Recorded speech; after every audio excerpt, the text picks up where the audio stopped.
our temple's only had one disaster that I know of, and that happened during the third week of my presidency.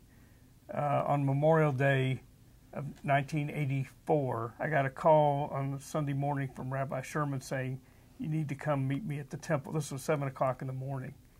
Come meet me at the temple as soon as you can get there. We have a problem. I said, "What's the problem?" He said, "I won't tell you. Just show up." I remember that phone call early that Sunday morning.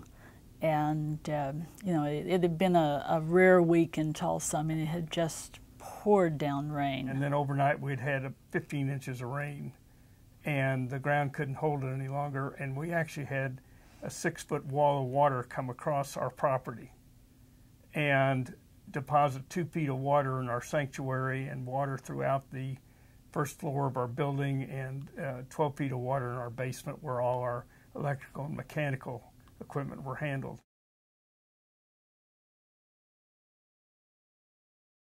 Rabbi Sherman had always been active in the Ministerial Alliance.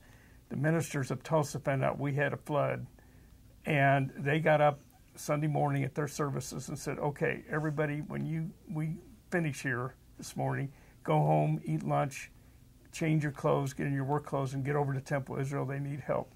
And all of a sudden, we had people, complete strangers, coming in. What can we do? They're bringing mops and buckets and their backs, and willing to go to work for us and help us start the recovery mode. One of the first people I saw there was Rabbi Khan from Congregation B'nai Emunah. Came over. "What can we do?" Bringing me a check. He says, "You're going to have expenses." He says, "Here's a check from the congregation, and use it to help recover." Shortly after Malcolm took the car and left and got over here, I got dressed and came over, and the one thing I remember is that there were all these people, and they needed to be fed. And I called one of the sub shops and ordered 2 or 3, you know, huge 10-foot long sub sandwiches, and got them over here and fed everybody lunch. It was really a heartbreaker. Our High Holy Day prayer books were under our stage in our auditorium, and they got wet. The boxes that they were in got wet. The books themselves actually didn't. But we had a lady show up the next day and said, "I understand you have damage to books." I said, "Yes." She said, "Give me the books. I will take them home and I will dry them out and save them for you."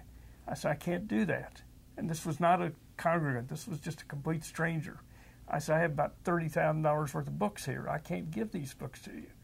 She said, "Okay, give me 10 women.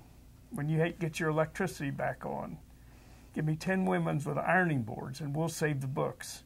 So I called the sisterhood president. I said, "We need 10 women with ironing boards and need them to plan on spending some time." And they came and spent the time, probably 2-3 days, ironing the pages of the books to save them. You know, it's amazing when bad times happen, good people show up.